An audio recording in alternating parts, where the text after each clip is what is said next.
ఇస్లాంలోని నలుగురు ప్రధాన దేవదూతలు మరియు వారి బాధ్యతలు. ఇస్లాం మౌలిక విశ్వాసాలలో దేవదూతలను నమ్మడం, ఈమాన్, ఒక ముఖ్యమైన భాగం. అల్లాహ్ లెక్కలేనంతమంది దేవదూతలను సృష్టించాడు, కాని వారిలో ఈ నలుగురు అత్యంత కీలకమైన బాధ్యతలు నిర్వహిస్తున్నారు. 1. హజ్రత్ జిబ్రాయిల్ అలైహిస్సలాం, రూహుల్ అమీన్. వీరిని దేవదూతలందరికీ సర్దార్, నాయకుడు అని పిలుస్తారు. వీరి ప్రధాన పని అల్లాహ్ మరియు ప్రవక్తల మధ్య మధ్యవర్తిగా ఉండటం. వహీ, సందేశం, అల్లాహ్ యొక్క ఆజ్ఞలను, పవిత్ర గ్రంథాలను ప్రవక్తల వద్దకు తీసుకురావడం వీరి అతిపెద్ద బాధ్యత. ఖురాన్ అవతరణ.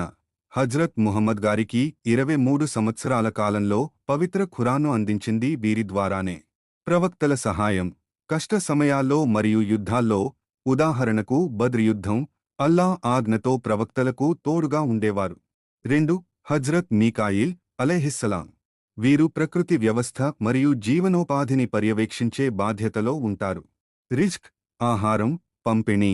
అల్లాహ్ ఆజ్ఞతో ప్రపంచంలోని సమస్త జీవరాశులకు, మనుషులు, జంతువులు, పక్షులు, ఆహారాన్ని చేరవేయడం వీరి బాధ్యత. ప్రకృతి శక్తులు. వర్షం కురిపించడం, గాలి వీయడం మరియు భూమి నుండి పంటలు, పండ్లు పండేలా చూడటం వీరి పర్యవేక్షణలో జరుగుతుంది. సైన్యం.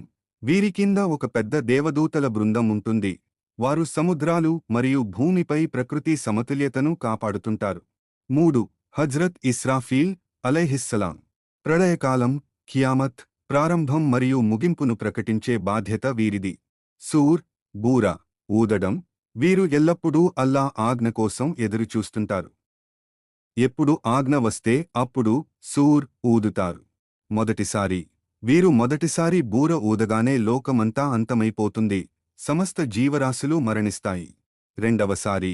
వీరు రెండోసారి బూర ఊదగానే మరణించిన వారందరూ తిరిగి బ్రతికి, తీర్పుదినం, మహీషర్ మైదానం వైపు పయనిస్తారు. 4.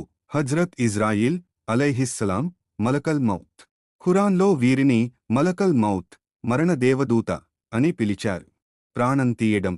అల్లాహ్ నిర్ణయించిన సమయం రాగానే ఏ ప్రాణికైనా మరణాన్ని ప్రసాదించడం, ఆత్మను శరీరం నుండి వేరు చేయడం వీరి పని. పుణ్యాత్ములు మరియు పాపులు.